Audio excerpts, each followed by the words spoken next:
여러분 안녕하십니까, 김만음입니다. 최근 이른바 드루킹 사건을 계기로 포털 사이트의 댓글 정책이나 뉴스 편집에 대해서 개선을 요구하는 목소리가 높습니다. 네이버는 자체 대책을 내놓고 있습니다만 보다 강화된 제도적인 보완책이 필요하다는 지적도 있는데요. 이 시간 여야 의원 모시고 바람직한 개선 방안에 대해서 심도 있게 논의해 보겠습니다. 포털의 댓글 정책과 뉴스 편집이 여론의 도마 위에 올랐습니다. 최근 드루킹 댓글 조작 사건을 계기로 매크로 등을 이용한 인위적인 댓글 조작이 논란의 중심에 서면서 포털의 뉴스 편집과 댓글 시스템에 대한 근본적인 개선이 시급한 과제로 떠오르고 있습니다. 또한 포털의 영향력에 걸맞는 사회적 책임을 요구하는 목소리가 커지면서 국회에서는 각종 개선 법안들이 잇따라 발의되고 있습니다. 인터넷 포털 사이트를 비롯한 SNS상에서 가짜뉴스와 인신공격, 욕설 등이 난무하고 있습니다. 이는 대단히 명백하고 상습적인 범죄 행위에 해당합니다. 이를 방조하고 있는 포털에 그 책임을 묻지 않을 수가 없습니다.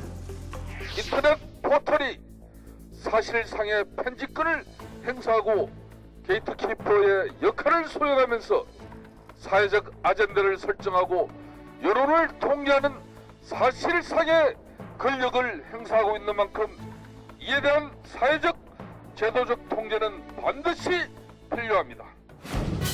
그러나 포털의 규제 강화가 표현의 자유를 옥죄한다는 지적도 제기되는 가운데 자율 규제냐 법적 규제냐 해법을 둘러싼 공방이 계속되고 있습니다.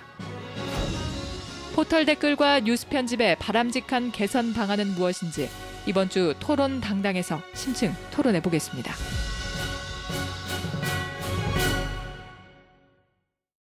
네, 오늘 토론을 위해서 여야 의원 두 분 모셨습니다. 국회 과학기술정보방송통신위원회 간사시죠. 더불어민주당 신경민 의원입니다. 네, 신경민 의원입니다. 안녕하십니까? 예, 마찬가지로 국회 과학기술정보방송통신위원회 위원이신 자유한국당 김성태 의원입니다. 예, 반갑습니다. 김성태 의원입니다. 네, 오늘 두 분과 1시간 동안 토론을 나누겠는데요. 포털에서의 댓글 논란, 인터넷에서 댓글 논란, 또 최근에 나와서 가짜 뉴스 어제 오늘 일이 아닌데 되게 아마 이런 일들이 인터넷 시대, SNS 시대가 오면서 불거진 일들인데요. 인터넷과 SNS, 우리나라만은 정치 환경이 아닐 것인데 네. 다른 나라에서도 이렇게 비슷한 논란들이 제기되고 있습니까? 어떻습니까? 다른 나라도 똑같죠. 우리나라와 질적으로 비슷한 측면도 있고요. 예. 다른 측면도 물론 있지만 양적으로는 우리나라가 좀 많아 보입니다. 최근에 있었던 기억에 나는 것은 2016년 미국 대선에서 가짜뉴스 문제가 굉장히 심각했죠. 그래서 예. 트럼프 대통령이 가짜뉴스에 덕을 봤다. 뭐 이런, 덕을 봤다, 오히려. 네, 예. 이렇게 지금 돼 있는 게 있고요. 최근 일본에서도 아주 심각한 사태가 몇 번 있었습니다. 그 중에 하나가 야후 저팬, 이게 일본 최대 포털 아니겠어요? 예. 여기에 아베 그리고 아소 다소 부총리 관련해서 예. 기사가 등록된 지 바로 이게 몇천 개가 돼가지고 우리하고 비슷한 문제들이 있었습니다. 예. 김성태 의원께서도 해국 사례들을 많이 그동안에 아마 검토해 보셨을 건데 예. 어떻습니까? 저는 그 해외 사례 신경민 의원께서 말씀을 해주신 부분하고 예. 제가 덧붙여서 말씀드릴 것은 일반화된 현상이긴 한데 예. 우리나라에 좀 경향이 심하다. 에헤. 왜 그러냐면 가짜 뉴스가 조작된 형태로, 조직화된 형태로 이렇게 되는 나라는 드물거든요. 그러니까 매크로나 이런 그 기술을 동원해서 조직적으로 되는 그런 경향에 대한 상당히 우려가 크다라는 말씀을 드립니다. 예. 유형이 비슷하지만은 조작된 형태로 등장한 건 우리나라가 좀 더 심각하다라고 김성태는 문제 제기를 해주셨습니다. 그런데 댓글, 우리 포털 워낙 익숙한 용어가 됐습니다만 포털을 그러면 우리가 네이버나 다음처럼 여러 인터넷 통로를 만드는 관문 같은 그런 사이트를 얘기하는 건데요. 댓글 달고 이런 것을 두고 오히려 인터넷 시대가 됐기 때문에 일방적인 소통이 아니고 쌍방향 통행의 장점으로 제시됐던 거 아니겠습니까? 이게 이제 처음에 등장을 할 때는 1인 미디어 시대 예. 그리고 표현의 자유의 극대화 뭐 이런 좋은 측면이 강조가 됐고요. 사실 예. 그런 측면이 있습니다. 그런데 문제는 점점 시간이 지나면서 댓글이 지나친 데모 그리고 댓글을 통한 가짜 뉴스의 확산이라는 부정적인 측면이 더 부각이 돼서 양면성 중에서 부정적인 네. 측면이 부각된 결정적인 계기가 있었을까요? 큰 선거였을 겁니다. 네. 그 사이에 이게 댓글이 달리기 시작한 이후에 선거가 몇 차례 있었는데 선거를 통해서 이게 좀 장점만 있는 건 아니구나. 네. 이점이나 장점이 아니고 부정적인 측면이 있다는 것이 여러 사람들 눈에 보였고요. 네. 이거에 대해서 좌시할 수 없다라는 사회적인 여론이 형성이 됐다고 볼 수 있습니다. 네, 그 우리나라뿐만이 아니라 국제적인 현상인 것은 지난해에 그 에코노미스트에서 이하유에서 세계 민주주의 진단을 하면서 이런 인터넷 시대가 가지고 있는 장점 못지않게 위험성도 있다는 것을 같이 지적했던 바가 있어 보이기도 한데요. 장단점 중에 선거를 계기로 해서 부정적인 측면이 극대화됐다라고 신경민 의원 진단하셨습니다. 김성태 의원께서 어떻게 보십니까? 저는 이 근본적인 그 원인이 이 우리나라의 경우는 이 플랫폼 기업들의 생태적 환경에서 기인한다. 무슨 플랫폼 이야기냐면 기업 포탈을 말씀하시는 거죠? 포탈 네. 회사죠. 포탈 네이버와 같은 이런 포탈 기업들이 많은 그 유혹을 느끼는 부분이 뭐가 있냐면 이 댓글이 올라갈수록 광고료를 더 많이 받게 돼요. 그리고 이게 정치 부분에 과열돼 가지고 나타나기도 하지만은 일반 기업도 어떤 상품을 판매할 때 이 유혹을 느끼죠. 그래서 그 광고를 제공하는 입장과 또 이것을 플랫폼 기업들이 댓글이 올라가면 더 많이 광고료를 받는 이런 생태적인 측면이 있습니다. 네. 그래서 우리 정치적인 측면에서는 더 이게 과열되어 가지고 댓글이 서로 공방이 되기 때문에 이제 그런 현상이 나타나는데 특히 이것을 플랫폼 기업들이 네이버나 이런 기업들이 이것을 그냥 방기하는 이제 그런 유형을 보인다는 거죠. 네. 충분히 그러니까 독일과 같은 데나 또는 이 페이스북과 같은 경우는 충분히 이런 가짜 뉴스에 대한 단속을 강화를 하고 그에 대한 벌금도 엄청나게 매기고 있거든요. 네. 그런데 이런 현상에 대해서 네이버나 이런 데서는 상당히 좀 은근히 그냥 두고 보는 그런 경향이 있다. 네. 포털의 비즈니스 모델을 우리나라만에 가지고 있는 좀 문제성 있는 비즈니스 모델에서 주요 원인이 있다고 그렇게 지적하시는데요. 네. 그래서인지 상당히 오래됐어요. 포털도 우리가 언론사로 봐야 되느냐 말아야 되느냐 이런 얘기 있는데 언론사로 본다는 의미는 언론에 해당되는 만큼 또 책임도 부과하는 그런 성격이 있는데 그 부분 좀 취약하다는 지적도 있죠. 네, 포탈이 언론이냐 아니냐는 문제는 여러 번 제기가 됐고요. 특히 그 옆에 계신 김성태 의원께서 말씀을 많이 하신 분 중에 하나입니다. 그런데 이제 뭐 하는 건 좋은데요. 네. 이게 하기까지의 과정이 쉽지 않은 게 포털에는 일단 기자가 없습니다. 편집만 하거든요. 이 경우에 이것을 언론으로 과연 규제할 수 있느냐, 규정하고 규제할 수 있느냐라는 이 근본적인 이 문제를 토론을 해서 네. 이 문제에 대한 결론이 나야 할 수 있는 거고요. 토론 여러 번 있었던 것 같아요. 그런데 본격적으로는 사실 안 됐고요. 이 부분을 하려면은 상당히 많은 법을 바꿔야 되고요. 네. 또 이처럼 다른 나라와는 다르게 구글 같은 경우에는 뉴스 편집 기능을 갖고 있지 않고요. 네. 야후는 가지고 있습니다만은 야후는 미국에서 거의 영향력이 없습니다. 따라서 이 뉴스 편집권을 계속 갖게 하는 것이 맞느냐라는 근본적인 문제부터 사실은 우리가 토론을 하고 결론을 내는 것이 일에 맞는 수순으로 생각합니다. 네, 아직 확정 짓기에는 조금 공감대가 확보가 안 돼 있다 이렇게 좀 얘기를 하시는 것 같네요.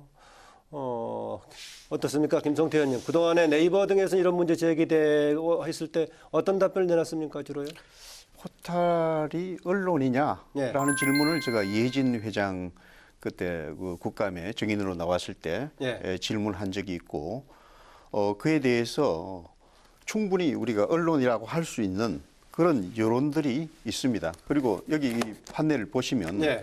이 국가별 디지털 뉴스 의존 경로를 보시면 우리나라의 경우 4%만이 언론사 홈페이지를 활용하고 있습니다. 네. 그러니까 언론을 생산할 기자를 가진 데는 4%만이 이것을 이용하고 있고 반면에 포털 활용은 77%에 육박한다는 예, 겁니다. 포털 사용하더라도 소스는 언론사가 되겠죠. 결국은. 그렇죠. 예. 그러니까 이게 기형적으로 우리나라의 언론사는 포털에 종속되고 그 뉴스 편집에 의존하는 이런 기형적인 결과를 가지고 있기 때문에 언론 위에 언론이다. 언론을 장악하고 있는 언론이다. 이런 지금 판정을 할 수밖에 없는 이런 상황이라는 겁니다. 그래서 이제 이러한 것을 보시면 또 다른 판넬을 보시면 네. 지금 포털의 언론 지위에 대한 인식 조사한 게 있습니다. 이걸 보시면 포털을 언론으로 인식하는 국민이 절반이 넘습니다. 54.2%고 네. 이런 상황에서 포털이 언론의 책임을 묻지 않을 수가 없다라는 거죠. 네. 예. 아, 지금 뭐 데이터를 가지고 언론으로 봐야 된다는 여러 가지 근거를 제시하셨는데 아까 제가 말씀드렸지만은 그 중간에 경로는 뭐 77% 이렇게 간다고 하더라도 결국은 근원적인 소스는 기존 언론사 아니겠습니까? 이런 관계에서 어떻게 정리할지 아직 완벽한 공감대는 아직 이루지 못했다라고 하는데 그래서 심 의원께서는 어떻습니까? 저 통계는 지금 사계에서 이 업계에서는 다 알려진 통계고요. 네. 언론사를 직접 사이트를 방문하는 사람은 이제 거의 없다고 봐야 될 거고요. 그걸 지금 통계로 보여주는 거고요. 네. 국민들의 인식도 이제 그런 거고요. 근데 그건 이제 법적인 문제하고는 조금 다른 문제거든요.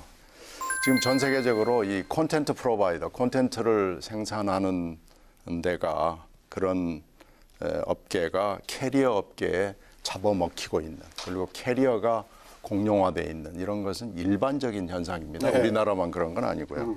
다만 뉴스 편집을 저렇게 포털이 하는 것이 맞느냐라는 문제를 일단 좀 더 제가 점검을 해봐야 된다고 말씀을 드렸습니다. 그러니까 네. 그 문제에 대해서 더 좀 천착을 해볼 필요가 있고요. 네.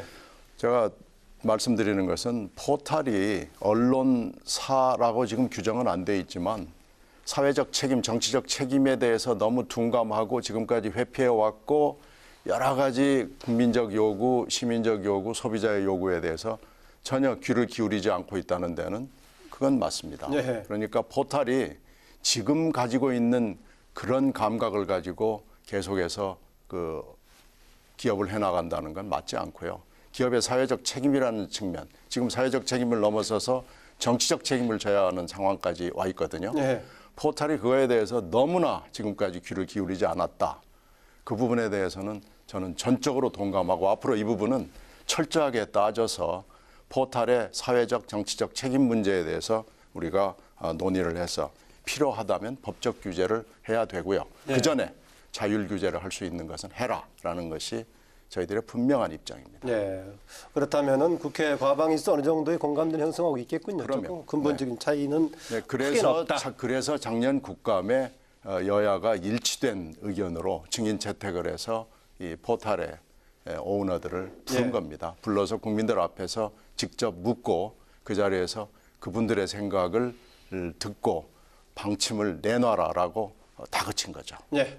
그래서 포털을 뭐 언론사로 보느냐 마느냐는 그걸 결론을 내리지 않더라도 기존의 포털이 이런저런 개선 대책을 내놓는다면은 네. 뭐 바람직한 방향이 될 수 있겠는데 이번에 그 네이버가 뭐 두 번째라고 봐야 될까요? 내놨던 개선책, 뭐 모바일 첫 화면에서 뉴스를 빼겠다, 더 이상 뉴스 편집하지 않겠다, 뭐 댓글 관련도 언론사에 직접 하겠다. 그 정도 대책이면은 뭐 대책이 될 수 있다고 보십니까? 아직도 불만이 많습니까? 어떻습니까? 제가 이제 그 부분을 논평을 한 적이 있는데요. 네. 지금 내놓는 대책들은 거의 미봉책입니다. 미봉책이다. 예, 미봉책이고 그리고 또 한 가지 제가 그 지적하고자 하는 것은 그 이 네이버의 뉴스 댓글 정책 개선안은 정면을 저쪽으로 했어요. 예, 결국 이 꼼수에 불과하다. 왜 그러냐면 여태까지 지금 그 네이버가 지금 개선책을 내는 일이 발생할 때마다 네이버가 언론 말고도 여러 가지 그 범죄로 다른 인한 논란도 있다 이거죠. 범죄로 인한 그런 그 여러 가지 댓글 조작에 관련된 부분도 연루가 돼 있고 또 스포츠와 관련된 그 순위 조작과 관련된 물론 여기 한성수 사장과 이혜진 회장이 사과를 했습니다만은 여기 대해서도 에디터가 직접 연루가 돼 가지고 조작을 했단 말이죠. 그러니까 윤리적으로도 상당히 이 범죄적인 측면에 연루가 돼 있는 이런 현상에 대해서 일이 생길 때마다 어떤 위원회를 구성한다든가 여러 가지 이 대책들을 면피적인 대책들을 내놓았는데 여기 제가 나열한 게 지금 여러 가지 보면 이 개선안이 모바일 첫 화면 이 뉴스 제외 이 절차만 가중한다든가 예. 여러 가지 어떤 정책들이 왜 미봉책이냐 하는 것을 제가 정리를 한 바가 있습니다. 이게. 네, 보니까 김성태 의원께서는 이번에 댓글 관련 문제뿐만이 아니라 그동안의 대체로 다른 문제가 논란이 됐을 때도 미봉책으로 내놨다 해가지고 상당히 대책에 대해서 꼼수로 이렇게 해석을 하시는데 어떻습니까? 신 의원께서도 한계는 있다고 보시면 어떻습니까? 저도 동감합니다. 네. 네이버에 대해서 저희들이 여러 번 지적을 했거든요. 지난 제가 과방위에 온 이후에도 몇 번 지적을 했고요. 문제가 발생을 하면은 민간위원회를 해서 가는 교수나 변호사나 이런 분들을 이렇게 외부위원회를 구성을 해가지고 한참 논의를 하면은요 그 사이에 이슈가 실종이 됩니다. 그러고 나서 한참 있다가 내놓는 것은 미봉책이 나오고요. 이걸 지금 여러 번 되풀이했습니다. 그래서 이렇게 하지 마라. 어차피 이 문제를 이미 다 알고 있고 우리도 알고 네이버도 알고 모든 사람들이 다 알기 때문에 이 문제를 외부 자문위원회나 발전위원회로 돌리는 것은 맞지 않고요. 내부에서 치열하게 토론을 해서 그것을 검증을 받아라라고 일단 제시를 했고요.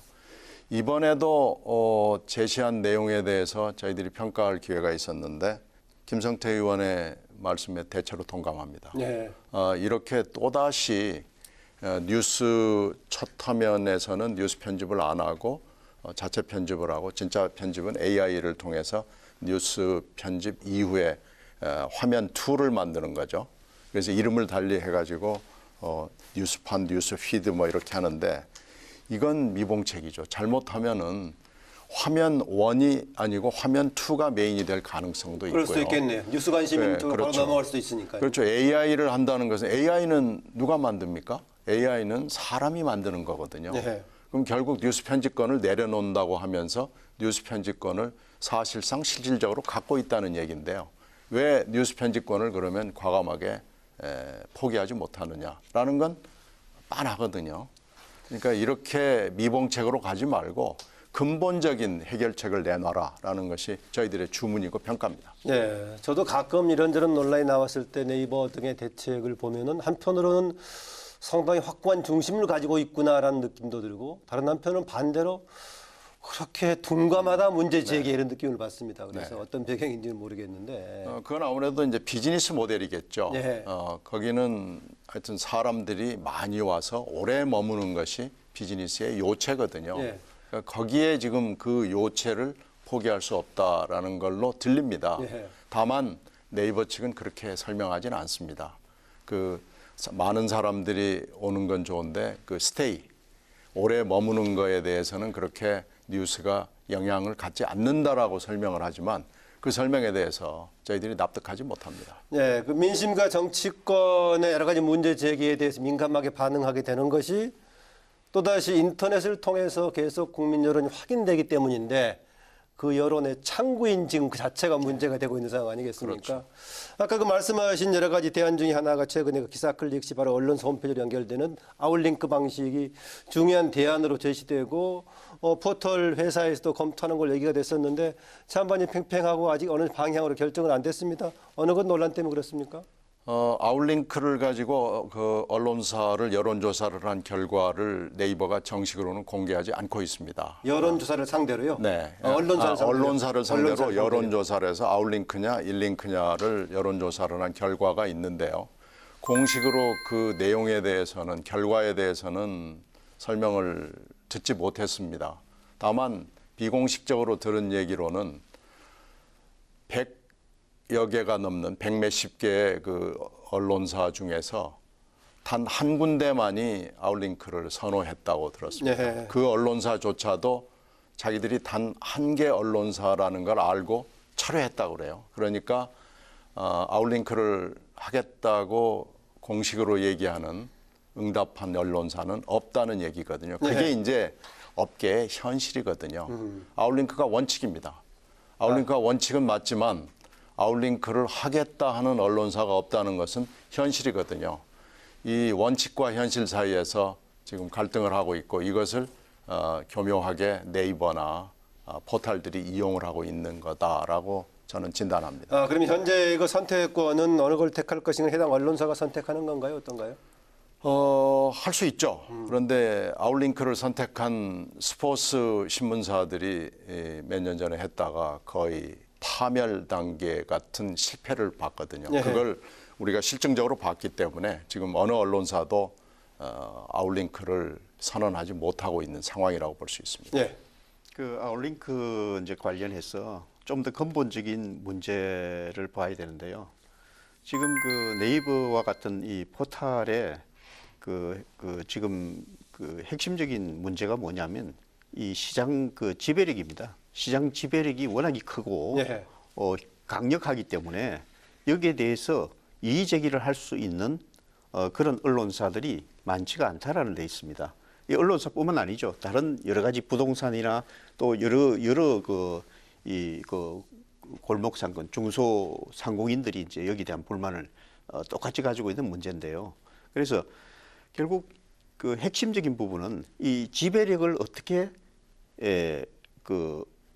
좀 더 평등하게 만들 수 있느냐 하는 문제하고 그다음에 투명성을 가질 수 있느냐 하는 문제가 되고요. 네. 특히 언론사의 아웃링크와 관련해서는 두 가지 관점에서 봐줄 필요가 있습니다. 우선 언론사 입장에 그 기사를 제공하는 언론사 입장과 그다음에 이용자 입장입니다. 그래서 우선 언론사 입장에서 보면 이번에 왜 설문조사를 하겠다 우리가 협력 구해하겠다라고 했는데 그것은 일일이 그것을 1대1로 확인하는 것은 거의 협박과 다름없다. 왜냐하면 언론사에서는 네. 굉장히 압박감을 느낍니다. 그러니까 심지어 거기서 어디서 어떤 언론사는 빼겠다 그러면 굉장히 큰 압박을 느낍니다. 특히 영시한 언론사들은 더 그런 문제가 크죠. 네. 하여튼 그런 문제가 있고 두 번째 이용자 입장이 더 중요한데요. 이 아웃링크로 일괄 넘어가는 경우에는 이용자 입장에서 불편한 점이 생길 수가 있습니다. 왜 그러냐면 이 속도가 느려지고 또 언론사마다 광고를 제시하는 그런 그 빈도나 방법이 다를 수가 있습니다. 그러면 굉장히 이 이용자 입장에서 성가실 수가 있거든요. 그래서 그런 룰이 지금 정해져 있지 않는 겁니다. 네. 그래서 이제 그런 부분에 대해서 이용자의 불편을 어떻게 최소화시켜 줄 거냐 하는 문제하고 그다음에 이것을 그 언론사 입장에서 조금 더 메이저 언론사와 또 영시한 언론사들의 입장에서는 또 이것이 다르게 받아지는 부분에서 어떤 식으로 이것을 네이버가 줄세우는 식으로 아웃링크를 그렇게 버려둘 거냐 하는 네, 이런 문제가 네. 있는 거죠. 네. 예. 그런 여러 가지를 고려했을 때 지금 현재 그냥 맡겨두면은 지금 여러 가지 딜레마 때문에 안 되고 있더라고 하셨는데 어느 방향으로 지금 원칙을 잡고 계십니까? 그래서 이것은 네이버에만 맡겨둘 수가 없는 문제다. 예. 이용자 입장에서 이것은 아웃링크를 좀 더 극대화시키는 방향으로 가야 된다. 극대화시키려면 어떻게 하는 거죠? 그러니까 이제 우리 그 이용자의 편의성을 훼손시키지 않는 범위에서 아웃링크를 할 수 있는 여러 가지 그 있었는데 이 아웃링크를 하기 위해서 언론사들도 또 비용이 들어갑니다. 네. 여러 가지 시스템을 갖춰야 되고 여기에 대한 전문가들이 투입이 되거든요. 네. 그래서 그런 문제도 어느 정도 이 제도적인 장치들이 필요한 거죠. 그래서 전부 아웃링크로 네. 하라고 해도 이것을 감히 수용 못하는 언론사들이 있는 겁니다. 네. 예, 그런 하여튼 부분에서 좀 더 전체적으로 이용자 입장에서 이것을 좀 더 독립적이고 편하게 쓸 수 있는 방향으로 기술적, 제도적 장치가 필요한 거죠. 네, 바로 이제 그 문제 같은데요. 아까 뭐 현실적으로는 언론사들도 별로 선호하지 않고 있다 했었는데 네, 또 지금 야당 의원 한 분이 신문진흥법에다가 인링크 금지를 규정하는 법안을 발의를 해 주셨어요. 근데 그런 식으로 해서 신문방송과 인터넷 언론들을 아주 세게 규제하는 발상이 있을 수 있죠. 그런 접근 방법은 가능하기는 합니다만은 이제 문제는 이거죠. 자, 그러면은 금지를 한다. 인링크를 금지하고 아웃링크로 갔을 때 이것을 감당할 수 있는 언론사가 대한민국에 몇 개가 되겠느냐. 아하. 결국은 재벌 언론이나 그런 급에 해당하는 언론사 아주 극소수가 남게 되는 거죠. 그리고 아웃링크를 법제화했을 경우에 이 양극화 현상은 대단히 심각하게 되고요. 지금 현재 포털이 이렇게 뉴스 편집권을 가지면서 두드러진 현상 중에 하나는 조중동의 영향력이 급격하게 감소가 되고 좋은 기사를 쓰는 작은 언론사들의 영향력이 상당히 높아진 이게 나쁜 영향만 있는 건 아닙니다. 그러니까 세상 일이 다 그렇듯이 예. 좋은 일과 나쁜 일은 섞어져 있거든요. 그래서 인링크 금지법으로 접근하는 것은 쉽기는 하나 잘못하면은 생태계를 완전히 파괴하는 역작용이 생길 수가 있어서 저는 그 부분은 경계합니다. 그래서 이렇게 법으로 완전한 규제적, 타율적 방법으로 이 문제를 접근하는 것은 잘못하면은 아까 그 말씀하신 아웃링크 방식을 전적으로 도입했을 경우에는 언론사가 살아남기 힘들다라고 말씀하셨는데 조금 왜 그렇게 되는지 설명을 좀 추가로 해줄 수 있습니까? 그러니까 아웃링크를 유지하고 이것을 계속해서 해나갈 수 있는 언론사가 이 비용 문제 때문에 감당을 하기가 비용 문제 쉽지가, 때문에. 쉽지가 않고요. 그것뿐만 아니고 파이어월이랄지 뭐 이런 여러 가지 기술적인 것도 투자를 해야 되고요. 그래서 이게 상당히 쉽지 않다는 기존의 얘기를 거의 포털 수준에 네. 준하는 뭔가 장치가 네. 또 필요하니까 그런 돈도 것들이 그만큼 들어간다. 그렇죠. 돈이 많이 들어가고요. 이것을 관리하기 위해서 많은 또 인력이 필요해서 그래서 언론사들이 아웃링크를 선호하지 못하는 거고요. 또 네이버로부터 받을 그 시장 지배적 그런 힘의 균형이 지금 깨진 상황에서 선뜻 결정을 못하고 여론조사에서 아웃링크를 선호하지 않게 된 거거든요. 예. 그러니까 그런 여러 가지 상황을 고려해 볼 때 일단 갑자기 타율적으로 접근하는 것은 저는 위험성이 있다고 봅니다. 그래서 일단은 자율적인 방법을 생각을 해봐야 되고요. 뉴스 편집권의 문제를 과감하게 포기하는 것이 포털 입장에서 그것이 오히려 더 현실적인 방법이 아닌가 생각합니다. 네, 아웃링크 방식이든 어느 쪽이든 간에 네이버 쪽에서도 정책적으로 법적으로 가이드라인을 제시하는 것이 된다면 거기에 따라서 대책을 내놓을 수 있다 이런 입장 아닙니까? 예, 그래서 이제 저희 자유한국당도 이제 그런 지금 포털 자율 규제로만 맡겨 놓을 수는 없는 일이고, 예. 거기 계속해서 미봉책으로 이런 식으로 대응하기 때문에 지금 여러 가지 이 국민 입장에서 이용자 입장에서 좀 더 이것을 편하게 쓸 수 있는 그런 제도적 장치, 또 여러 가지 또 영세 언론의 그런 문제를 좀 더 지원할 수 있는 환경 마련 이런 것을 함께 해나간다 그러면 충분히 가능하지 않겠느냐. 그리고 지금 한 가지 방안 중에 하나가 지금 네이버나 이런 데가 지금 충분히 우리 방송통신진흥을 위한 기금을 내놓지 않습니다. 기금을 내놓지 않고 있다. 예. 그래서 이게 사회적 책임을 못 하고 있다라는 건데 그런 기금을 통해서 이런 영세 언론을 충분히 환경을 조성을 할 수 있다라는 거죠. 그래서 저는 구체적인 방안들도 충분히 있을 수가 있다. 그러나 이것은 네이버의 자율 규제로만 맡겨놓으면 이것은 배가 산으로 갈 거다. 이 제대로 해법이 나오지 않을 거다 이렇게 보고 있습니다. 예. 아까 또 뭐 어느 한쪽이 완벽하게 장점만 가지고 있는 게 아니다라고 하시면서 인링크의 뭐 장단점도 말씀하셨는데 그걸 뭐 긍정적으로 보자면은 게이트키핑 역할을 하는 것이고 부정적으로 보자면은 포털이 언론의 방향을 좌우한다라고도 볼 수 있을 것인데 게이트키핑의 긍정적인 역할 어느 정도 있다고 보십니까? 조금은 있죠. 그 사이에 사실 신문이나 방송 중에서 독자들이나 국민들에게 갈 수 없었던 그런 매체들이 접근할 수 있는 통로를 마련해 준 것은 분명히 기여한 대목이 있는데 그것이 자의적인 편집에 의해서 예. 선정성의 문제와 결합이 되고 또 가짜뉴스와 결합이 될 위험성도 있고요. 또 가짜뉴스 문제가 이렇게 심각하게 됐을 때 포털이 아무런 작동을 하지 않았습니다. 책임감을 느끼지 않았습니다. 책임감을 촉구해도 외면했습니다. 이런 점에서 봤을 때는 그 긍정적인 측면이 분명히 있지만 그것을 강조하기에는 그 너무 미미한 부분이라고 생각하고요. 그럼 부정적인 면이 오히려 네, 엄청 부정적인 크겠네요. 부분이 지금 너무나 많이 강조가 됐고 정치적인 문제를 떠나서 그것 때문에 받는 사회적인 이 피해도 엄청났거든요. 그래서 그런 것들에 대해서 전혀 책임감을 느끼지 않는 이 포탈의 행태에 대해서는 지적을 해야 되고 반드시 교정해야 된다고 생각합니다. 포털의 독자적인 편집 기능은 없어야 된다고 보시군요. 그러니까요. 포털이 지금 구글의 예를 따라가라고 저희들이 여러 번 촉구를 했거든요. 예. 근데 구글의 예를 따르지 않으면서 편집 기능을 계속 유지 보전해가는 쪽으로만 계속 방침을 내고 있거든요. 예. 근데 그 부분에 대해서는 다시 한번 촉구를 해야 된다고 생각합니다. 네. 구체적인 이제 사례를 우리 신경민 의원님께서 말씀하신 거 연결해서 말씀드리면 독일에서 가짜 뉴스를 삭제하지 않는 그 SNS 업체에게 600억 원의 벌금을 부과할 수 있는 법안도 등장했고요. 네. 그리고 페이스북은 가짜 뉴스 건절을 위해서 여러 가지 연구 지원이나 캠페인이나 또는 머신러닝을 통해서 잡아내는 작업을 하고 있습니다.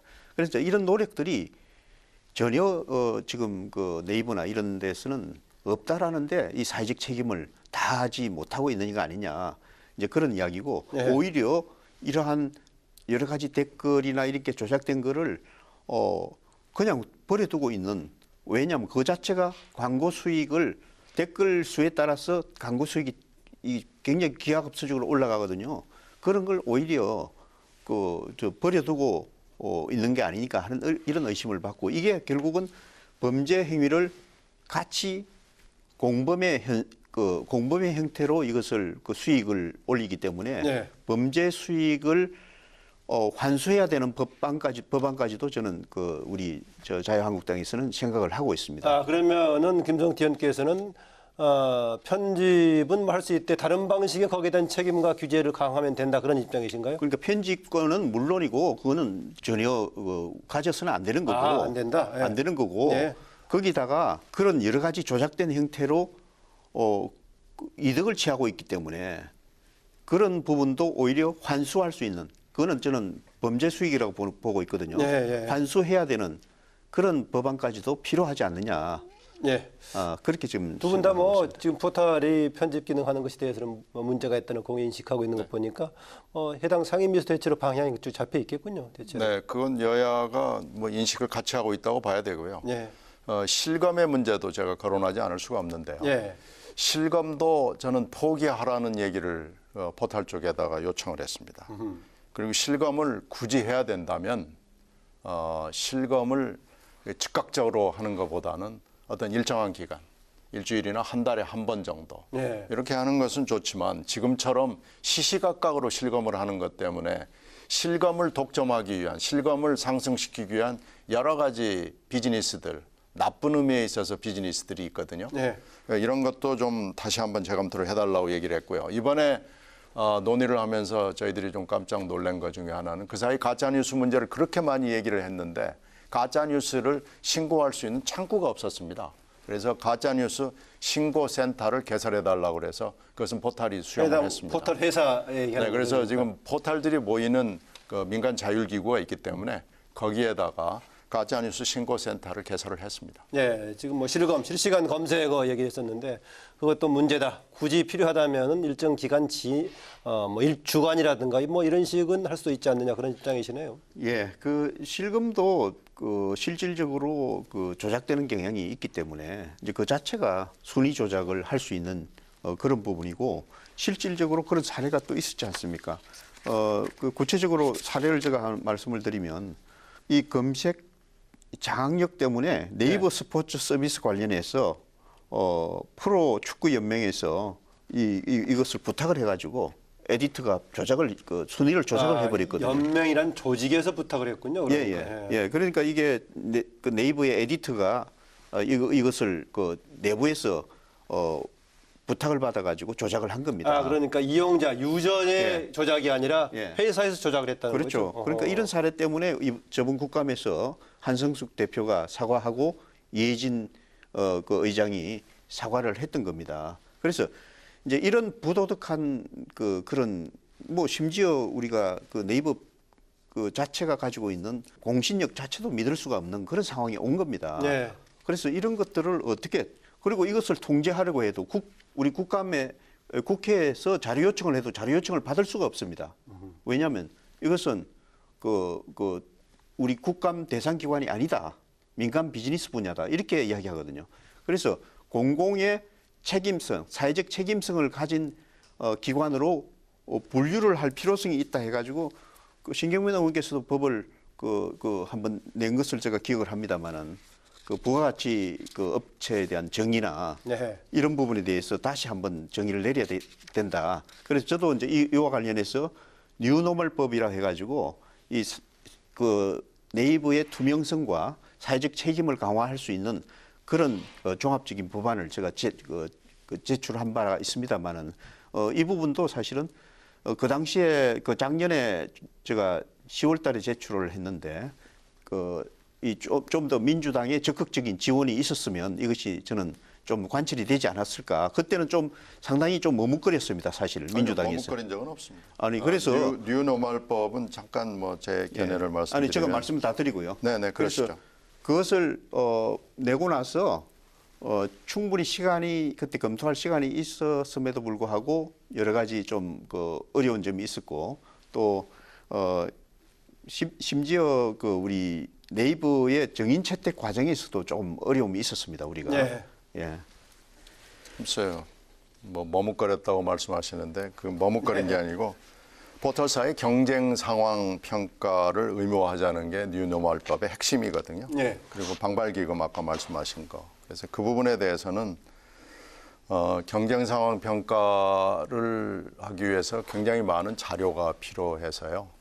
이것이 현실적으로 좀 어려운 점이 있으니까 오히려 이용자 보호 상황 평가를 한번 해보자라는 것이 그 당시 저희들 생각이었고요. 방발기금 문제에 대해서는 방발기금의 그 출연 주체가 되는지 안 되는지를 좀 검토해보자라는 의견이었죠. 뉴노멀법을 뭐 이게 필요 없는 법이다라고 한 건 아니고요. 이걸 조금 더 개선하고 고쳐보자라는 입장이었고요. 네. 지금도 생각에는 변함이 없습니다. 뭐 관련 법안 지금 최근에 그 인터넷 뭐 실명제라든가 댓글 관련돼서 법안 몇 개 지금 실명제는 지금 현재 그것이 뭐 유현 사항이기 때문에 네. 실명제관에서는 저희들이 법적으로 법안을 규정할 수는 없는 거죠? 낸 적이 네. 없고요. 네. 만약에 헌법재판소가 새로운 견해를 내놓는다면 그건 좋습니다만은 현재는 그건 좀 불가능한 포털 관련 법안들 지금 몇 개 포털 내놓으셨죠? 관련 법안 내놓은 건 이제 매크로 방지법을 내놨고요. 내용이 네, 지금 매크로를 쓰는 것은 매크로 또는 매크로 유사한 것들. 그걸 쓰는 것은 사실은 여러 방면에서 쓰입니다. 제가 대학에서 강의를 할 때 보면 대학교 수강 신청을 할 때도 쓰고요. 유명한 그 인기 연예인들의 표를 구매할 때도 쓰고요. 네. 그래서 매크로는 사실 그때도 그렇고요. 그래서 매크로를 전면적으로 금지하는 것은 사실 기술의 현상이나 발전으로 봤을 때는 좀 어렵고 불가능한 수준이 아닌가라고 생각을 하는데요. 다만 여론 조작을 위해서 매크로를 쓰는 것은 안 하는 게 좋겠다라고 그래서 제한적으로 매크로 방지법을 제가 냈습니다. 매크로 방지법이면 기존의 어느 법을 개정하는 것들입니까? 기존에 있는 법에다가 그 조항 하나만 삽입하는 것입니다. 그래서 전기통신에 관련된 전기통신사업법 같은 이런 내용들이 들어가 있군요. 네, 김 의원께서도 관련 법안들 뭐 발의를 하셨겠네요. 네, 이제 인터넷 실명제 관련해서는 세계적으로 러시아에서 이제 실명제를 도입하고 있는데 이게 이제 우리나라 위헌 판정이 났고 하지만 여론조사에 의하면 실명제 도입을 찬성한다라는 게 65.5%. 국민들은 상당히 이것을 바라고 있는 그런 상황이기 때문에 이게 어떤 형태로 좀 더 앞으로 논의는 열어놓을 필요가 있다. 그리고 일부 우리 자유한국당 의원께서 발의를 한 바가 있습니다. 실명제를 해야 된다. 그런 상황이고 이제 제가 관련된 이제 법안을 말씀을 좀 드리면 이번에 이제 이 드루킹 방지 패키지 5법으로 해서 사실 며칠 전에 그 의총이 있었습니다. 우리 자유한국당 의총에서 이것이 통과 명칭을 드루킹 방지 패키지 5법 방지 패키지 5법으로 해가지고 한국당이 집중을 그쪽으로 하고 있군요. 해가지고 종합적으로 지금 우리 그 국회에서 자유한국당이 23개, 더불어민주당 1개, 바른미래당 5개, 민주평화당 3개, 포털의 언론 미디어 측면에 관련 법을 낸 개수입니다. 그래서 이것을 전부 종합적으로 해서 했고, 그 다음에 이제 이 미디어 관련한 그 연관이 있고, 또 다른 측면에서는 인터넷 산업적인 측면이 또 있습니다. 인터넷 산업적인 측면에서도 이것을 좀 봐줘야 되고, 예. 그 다음에 마지막으로 조작된 여론의 유포 및 확산의 원천적 차단이라는 측면이 있습니다. 그래서 이것을 종합적으로 국회에 여야가 내놓은 법안을 종합적으로 합리적으로 또 좀 이렇게 분류를 해가지고 5개 법안으로 반영을 했습니다. 그것이 신문법 통합 개정안. 예, 5개 들어있네요. 정보통신망법. 정보통신망법. 그다음에 전기통신사업법, 방송통신발전기본법, 그다음에 공직선거법 선거법까지 일부개. 들어있군요. 그래서 5개에서 건전한 포털리즘을 어떻게 확립할 것인가. 그다음에 온라인 재벌 갑질을 어떻게 타파할 것인가. 그다음에 조작된 여론 유포 확산을 원천적으로 어떻게 차단할 것인가라는 것을 프레임으로 해가지고 이것을 우리 자유한국당의 당론으로 가져가는 그런 방향으로 결정을 했다는 말씀을 드립니다. 네. 뭐 과방위가 이제 하반기 결성이 되니까요. 언제 될지는 기약할 수 없습니다만은 저는 이제 사실 과방위 간사를 끝냈습니다. 그러니까 뭐 저 얘기는 뉴스 보도를 통해서 다 알고 있습니다. 금방 말씀해 주신 얘기는요. 그래서 그때 이제 후반기 과방위에서 검토해 보시죠. 네. 그런데 어쨌든 간에 뭐 이런 것 나올 때마다 우리가 뭐 새로운 대개 법안이라는 것이 상대적으로 권장하는 내용보다는 규제가 많이 갈 수밖에 없기 때문에 여러 가지 또 규정하는 부작용, 특히 포털 관련해서는 국민들의 정치적인 표현이라든가 여러 가지 국내 의사 제한 얘기 나오고 있는데 또 반면에 또 업계에서는 업계 성장 관련 또 제한 요인이다 이런 지적도 있습니다. 네, 그렇죠. 그래서 이제 저희는 일단 자율 규제를 계속 촉구해 왔고요. 일단은 예. 네, 그리고 자율 규제가 미진하고 미봉책에 있기 때문에 더 촉구를 하고요. 그리고 나서도 도저히 안 되겠다는 상황이 되면 그 이제 그때 규제 문제는 논의하는 게 맞다는 입장을 계속해서 견지하고 있습니다. 네. 지금도 불만스럽습니다. 그래서 다시 또 촉구를 했고요. 답을 기다리고 있습니다. 일단은 자율 촉구를 하고 있다라고 했었는데 아까 이야기를 좀 더 해보죠.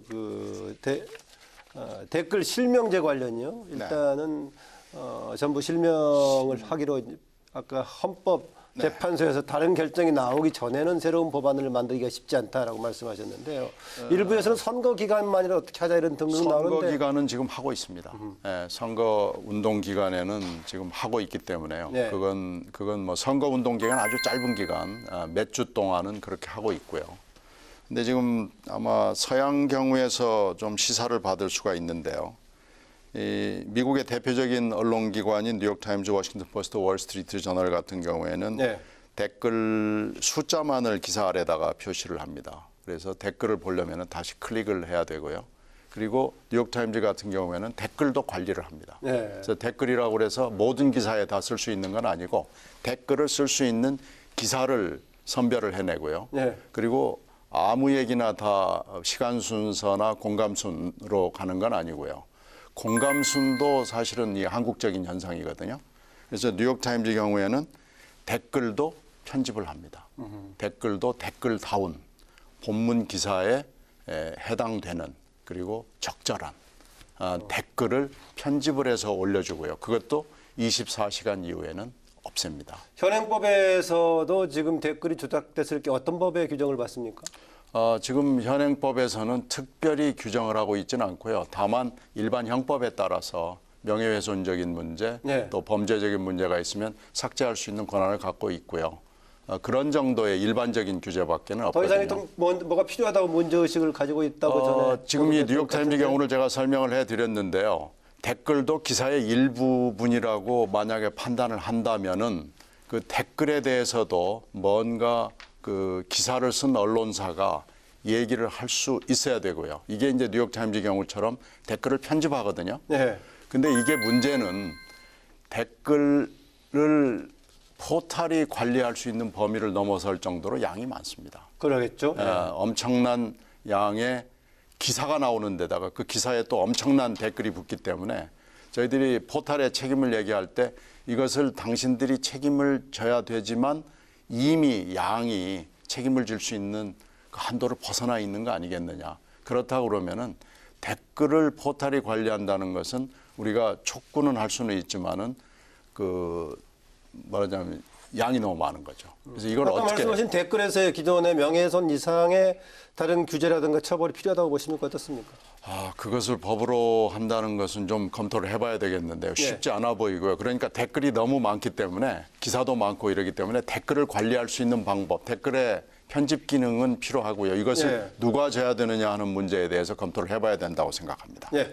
댓글 관련 이야기입니다. 예, 댓글 자체가 그 원래 이제 쌍방향 소통 목적으로 그렇죠. 상당히 사이버 민주에 이제 기여한 바가 크다고 보는데 결국 그것이 어떤 목적을 가지고 조작된 형태로 진행을 하기 때문에 그게 문제가 되는 거죠. 그래서 이 여론 조작 행위 자체에 대한 여러 가지 그 폐해가 나타났지 않습니까? 최진실법이나 뭐 이런 것도 댓글로 인해가 자살을 하게 되는 이제 이런 경우도 있었고, 그래서 이제 이것이 정치적으로 악용이 될 때는 정말 민주주의의 그 자유민주주의 헌정 질서를 파괴하는 그런 행위이기 때문에 엄청난 지금 문제가 되고, 더구나 이것이 이제 매크로와 같은 이런 기계를 조작해 가지고 이것을 그 여론을 조작하는 행위 자체는 민주주의 국가에서 있을 수 없는 일이죠. 그래서 이제 이런 경우는 좀 더 강한, 지금 현행법 상에서는 이것을 처벌할 수 있는 근거가 매우 약합니다. 지금 여러 가지 그 명예훼손, 허위사실 유포에 대해서는 정보통신망법, 형법 및 전기통신기본법 등으로 처벌이 이제 가능하지만 지금 이와 같이 이 여러 가지 여론 조작이나 이런 경우에는 드루킹 일당처럼 매크로로 자동화된 프로그램을 통해서 여론 조작을 하는 경우에는 지금 현행 정보통신망법에 근거해서는 명확한 금지 처벌 규정이 부재합니다. 형법상 업무방해죄 정도 이렇게 할 수 있을 겁니다. 그래서 지금 그 신경문 의원께서 이제 개정안 또 내셨고 자유한국당에도 법적 공백을 메울 당론을 아까 말씀드린 대로 마련을 했습니다. 그래서 법 위반 시 지금 그 새로운 법에는 어떻게 뭐를 집어넣냐 하면 강력한 처벌 조항을 신설했습니다. 5년 이하의 징역과 5천만 원 이하의 벌금. 또한 포털의 모니터링 의무가 소홀할 경우에, 그러니까 포털사 책임을 강화하는 거죠. 그로 인한 금전적 피해가 발생했을 경우에 범죄 수익으로 규정해서 환수시키는 법안도 준비 중에 있습니다. 이와 같이 사회적 책임을 강화할 수 있는 그런 방안을 명확히 밝혀야 되고 여기에 대해서 근거법을 충분히 저희들이 이제 검토해서 마련하고 있다는 말씀을 드립니다. 그 20대 국회 전반기가 이제 마무리가 됐는데요. 네, 그렇습니다. 해당 상임위에서도 어느 부분은 상당히 정리된 바가 있고 또 그럴 건데 어느 정도 어느 부분을 지금 후반 국회에서 승계해야 될 중요한 대목들 어디라고 보십니까? 어떻습니까? 금방 말씀드린 이런 모든 걸 포함을 해서요. 사회적 책임을 증대하는 문제, 그리고 법적으로 미비한 부분은 여러 번 말씀드렸습니다마는 처벌법이 부재합니다. 특히 구글이나 유튜브를 통해서 가짜 뉴스가 양산이 되는 현상에서 역외 규정 문제를 어떻게 해야 되느냐라는 것이 문제인데요. 독일의 사례에서는 아까 설명을 드렸던 대로 엄청난 벌금을 부과하거든요. 구글이나 유튜브에 대해서 할 수 있는 법적 권한을 가지고 있는데 우리나라에 이게 지금 부재합니다. 그러니까 국내적 처벌도 문제지만 해외 사업자들을 어떻게 규제하느냐라는 것이 앞으로 입법 방향에서 대단히 중요한 포인트가 될 겁니다. 늘 얘기가 됩니다만은 결국은 뭐 궁극적으로 일반 시민들의 의식의 변화 굉장히 중요한 부분인데 경우에 따라서 이게 좀 막연한 말이 될 수도 있겠고요. 시민들이 또 이걸 만들어가고 또 잘못해서 잘못된 방향으로 시민들의 이용이 된다면 거기에 대한 책임도 있어야 되는 이런 방향으로 가야 될 것인데 조금 모두 함께 이런 방향으로 가기 위한 노력 어느 쪽을 조금 더 권장해주고 싶습니까? 예, 뭐 먼저 법적인 측면의 근거를 마련함과 동시에 사실은 사회 전반으로 네.